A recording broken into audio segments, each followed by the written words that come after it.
Students, कल हमने start किया था particles of matter attract each other, ये कैरेक्टरिस्टिक्स के लिए एक्टिविटीज़ देखी थी, राइट।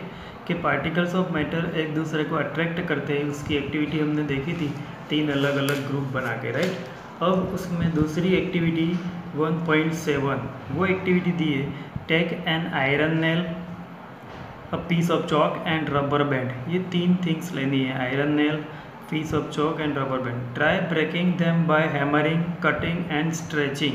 उसको ब्रेकिंग मतलब तोड़ना है, हैमरिंग करके, कटिंग करके या स्ट्रेचिंग करके। In which of the above 3 substances do you think that particles are held together with greater force. तुमने ऊपर तीनों में किसमें पार्टिकल्स ज़्यादा ग्रेटर फोर्स के साथ है वो तो होगा क्या। इसमें ऑब्जर्वेशन करेंगे तो कि जो पीस ऑफ चॉक होता है, piece of chalk can be broken into 2 pieces with a little force, छोटे फोर्स से ये तो टूट जाएगा, राइट। फिर रबर बैंड भी इजीली कट हो सकता है, कट इजीली या जोर से खींचो तो भी टूट जाएगा वो rubber band, right. But it is difficult to break down the iron nail या कट डाउन, उसको कट करना या तोड़ना या स्ट्रेच करना, ये आयरन नेल के लिए डिफ़िकल्ट होता है। क्या होता है? डिफ़िकल्ट होता है, राइट। तो the particles of iron are held together with a greater force, मतलब ये होता है कि आयरन नेल में जो पार्टिकल्स होते हैं ना, वो एक दूसरे को ज़्यादा फोर्स के साथ जकड़ के रखते हैं, इसलिए इजीली वो ब्रेक नहीं होते, राइट। तो particles of iron held together with a greater force. The particles of chalk and rubber band are not hold together. ये पीस ऑफ चॉक और रबर बैंड, उसके पार्टिकल्स एक दूसरे को ज़्यादा फोर्स के साथ, ग्रेटर फोर्स के साथ जकड़ के होल्ड करके नहीं रखते, इसलिए वो इजीली कट हो जाता है। तो ये एक्टिविटी से ये आइडेंटिफाई करना है कि जो आयरन होता है उसमें पार्टिकल्स ज़्यादा एक दूसरे के साथ फोर्स के साथ कनेक्टेड होते हैं, राइट, कनेक्टेड होते हैं। फिर उसमें दूसरी एक्टिविटी दी है 1.8, इसमें क्या दिया है, take some water in a container, try cutting a surface of the water with your fingers. एक कंटेनर में वाटर लेना है, उसको फिंगर से ऐसे कट करने का ट्राई करना है। Were you able to cut the surface of water, what would be the reason behind the surface of water remaining together. तो यहाँ पे क्या होता है, तो क्वेश्चन पूछा है कि were you able to cut the surface of water, तो the stream of water can not be broken with fingers, हम उसको कट नहीं कर सकते, जो वाटर में होता है उसे हम कट नहीं कर सकते, राइट। जो स्ट्रीम वाटर का फ्लो होता है उसे तो कट कर ही नहीं सकते, और वो कैसे रहेगा, remaining together, stream water remains together because the force of attraction between the particles of water, water के पार्टिकल्स के बीच में क्या होता है, फोर्स ऑफ अट्रैक्शन, इसलिए उसको भी इजीली कट नहीं कर सकते, राइट। तो ये दोनों एक्टिविटीज़ से हमें यही सीखना है कि उसमें पार्टिकल्स के बीच में कहाँ अट्रैक्शन फोर्स होता है और कहाँ नहीं होता है, राइट। द अबव 3 एक्टिविटीज़ 1.6, 1.7 और 8 हमने जो देखी हो, suggest that particles of matter have force acting between them. वो क्या सजेस्ट करता है कि पार्टिकल्स, ये एक्टिविटी सजेस्ट करती है कि पार्टिकल्स के बीच में क्या होता है, फोर्स एक्टिंग करता है। क्या करता है, force. This force keeps the particles together, वो फोर्स पार्टिकल्स को क्या रखता है, साथ में रखता है, कीप्स टुगेदर मतलब साथ में रखता है। The strength of this force of attraction varies from one kind of matter to another. ये जो स्ट्रेंथ होती है फोर्स ऑफ अट्रैक्शन की, वो varies from an kind of matter to another, अलग अलग मैटर्स में अलग अलग होती है, इसलिए मैटर्स में अलग अलग टाइप्स बनते हैं। इसी की वजह से कि अलग अलग मैटर में स्ट्रेंथ किसकी, फोर्स ऑफ अट्रैक्शन की वेराइज मतलब अलग अलग होती है, राइट। तो वो बाद में देखते हैं, पर यही याद रखना है कि पार्टिकल्स के बीच में क्या होता है, अट्रैक्शन फोर्स होता है, बट वो अट्रैक्शन फोर्स की एनर्जी जो होती है वो अलग अलग मैटर में डिफरेंस मतलब अलग अलग होती है, राइट। अब यहाँ पे आगे क्या दिया है, तो इंटेक्स क्वेश्चन आंसर्स दिए, देखो वो क्वेश्चन आंसर्स डिस्कस कर लेते हैं कि इसमें फर्स्ट वाला क्वेश्चन क्या दिया है। देखो तो फर्स्ट क्वेश्चन दिया है कि which of the following are matters, इसमें से मैटर क्या क्या है। तो सबसे पहले चेयर, तो मैटर है, एयर भी मैटर है, लव, लव ये मैटर नहीं है, ये एक फीलिंग्स है। क्या है? फीलिंग्स है। स्मेल तो नॉट अ मैटर। फिर हेट वो भी एक फीलिंग होती है, वो भी मैटर नहीं है। सिर्फ चेयर और एयर ये मैटर था। अब आलमंड्स ये मैटर है। थॉट हम सोचते हैं वो भी मैटर नहीं है। कोल्ड, कोल्ड भी मैटर नहीं है। कोल्ड ड्रिंक्स हो तो वो मैटर होता है, पर कोल्ड वो मैटर नहीं है, फीलिंग्स है। लेमन वाटर, लेमन वाटर वो क्या हो गया? मैटर हो गया। Smell of perfume, smell of perfume वो भी मैटर्स नहीं है। तो ये जो थिंग्स थे वो मैटर्स थे, जो नहीं है वो नहीं लिखने, राइट। अब उसमें दूसरा क्वेश्चन क्या दिया है? Give reason for the following observations. जो ऑब्जर्वेशंस है उसके रीजंस देने हैं। तो सबसे पहले the smell of the hot seasoning food reaches you several metres away, but to get the smell from cold food you have to go close.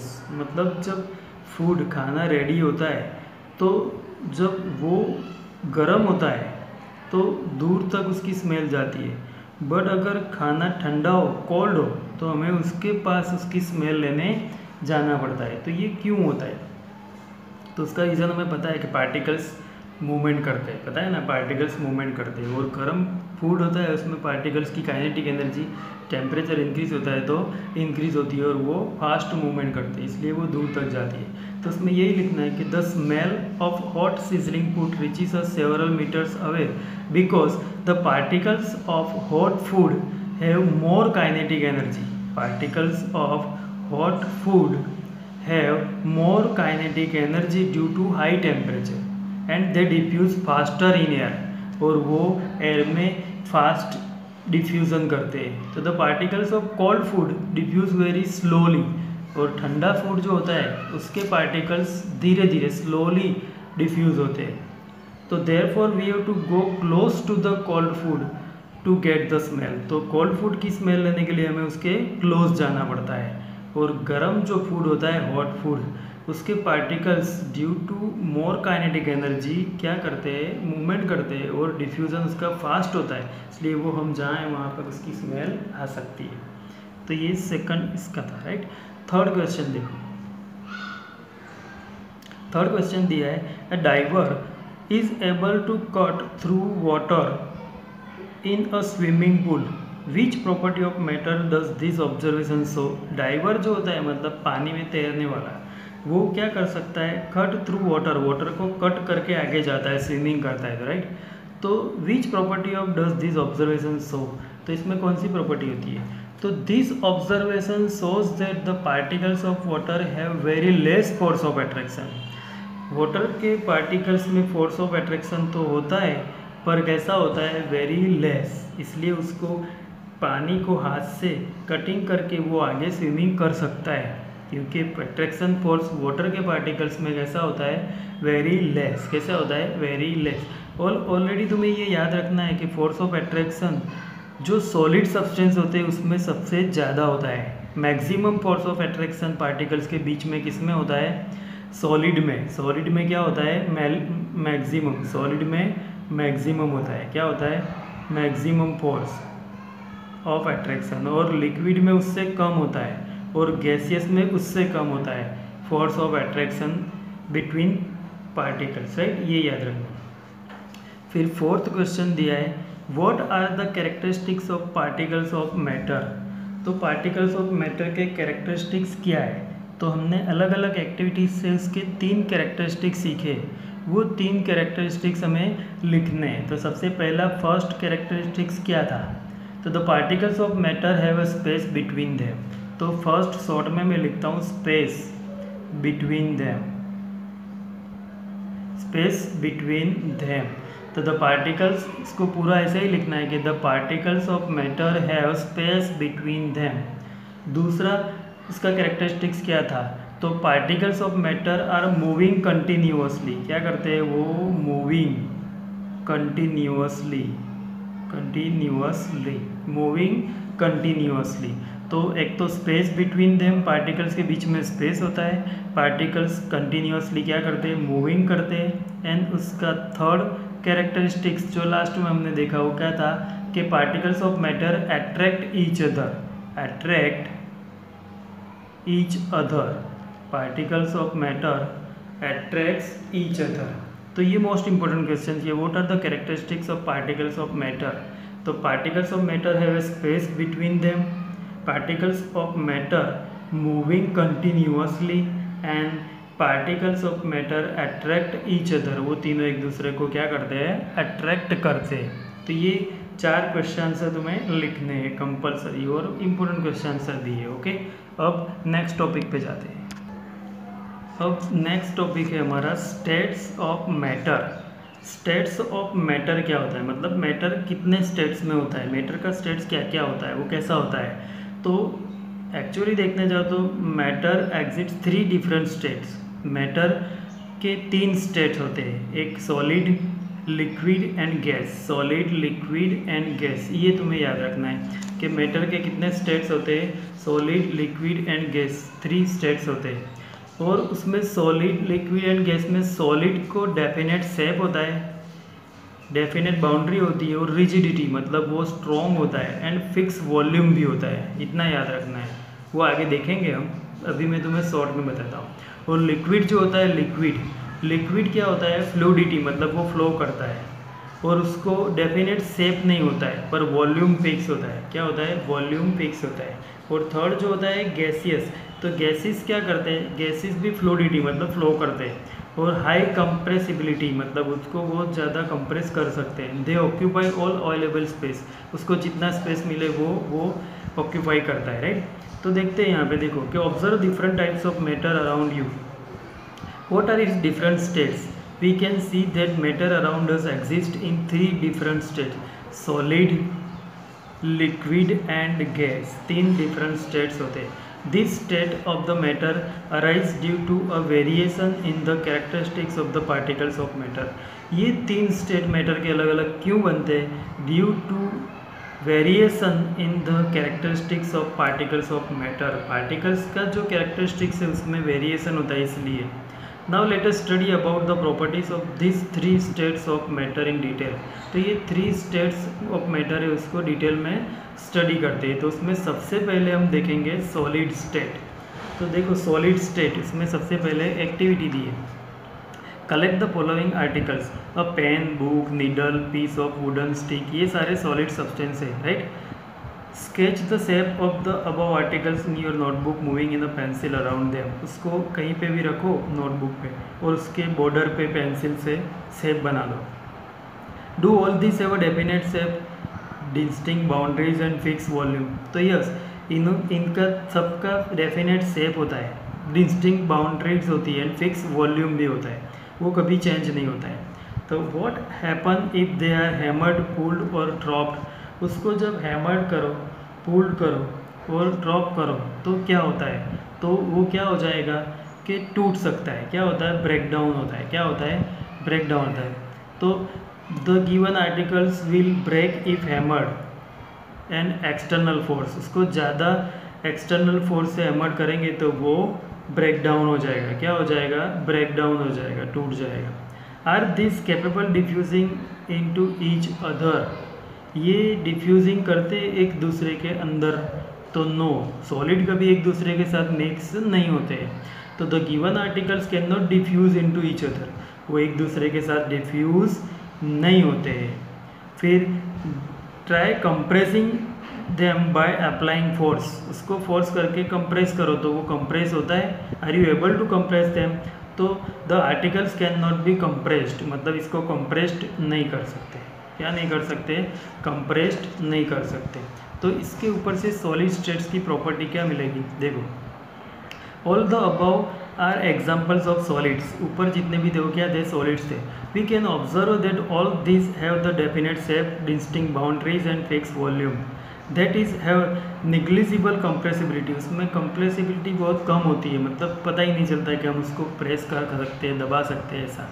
तो solids have a tendency to maintain their shape. Solid की tendency उसका shape maintain करती है। When subjected to outside force, जब उसको outside force लगा होता है वो मेंटेन करता है शेप। सॉलिड में ब्रेक अंडर फोर्स, ज़्यादा फोर्स से उसको ब्रेक कर सकते हैं, but it difficult to change their shape so they are rigid. उसका शेप चेंज नहीं कर सकते इसीलिए वो रिजिड है। रिजिड मतलब उसका शेप मेंटेन रहता है, अगर शेप चेंज करने जाओ तो वो टूट जाता है। क्या हो जाता है? टूट जाता है, राइट। फिर उसके बाद देखो कंसीडर द फॉलोइंग। अब ये एक्टिविटी के बाद ये जो कंसीडर हुआ वो तो क्या होता है देखो, what about a rubber band can it change its shape on stretching, is it solid. तो जो रबर बैंड होता है तो रबर बैंड सॉलिड है, तो yes rubber band is solid. Can it change it's shapes on stretching, stretching करो तो उसका शेप चेंज होता है, शेप तो वही रहता है पर ज़्यादा स्ट्रेचिंग करो तो वो 2 पीस में कन्वर्ट हो जाएगा, राइट। और ये क्या होता है? सॉलिड होता है। क्या होता है? सॉलिड होता है, राइट। उसके बाद दूसरा दिया है what about sugar and salt. Sugar and salt क्या है? तो when kept in different jars this take the shape of the jars, are they solid.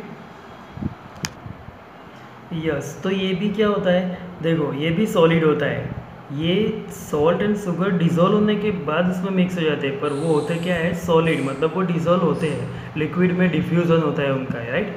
फिर what about the sponge. Sponge मतलब पता है ना, हम कुशन गादी बोलते हैं ना, वो it is solid yet we are able to compress. वो सॉलिड है फिर भी उसको हम कंप्रेस कर सकते हैं। वाई? तो कंप्रेस इसलिए कर सकते हैं कि उसमें पार्टिकल्स के बीच में एयर होती है। क्या होती है? एयर। देखो यहाँ पे दिया है नीचे कि अ rubber band changes shape under force and regain the shape. अब उसको एक बार खींचो तो उसका शेप चेंज होता है रबर बैंड का, बट फिर रीगेन, फिर से वो शेप गेन कर लेता है व्हेन द फोर्स रिमूव्ड। जब फोर्स हम क्या कर देंगे? रिमूव कर देंगे। क्या कर देंगे? रिमूव कर देंगे। तो if excessive force is applied it breaks. ज़्यादा फोर्स लगा तो वो ब्रेक हो जाएगा, राइट।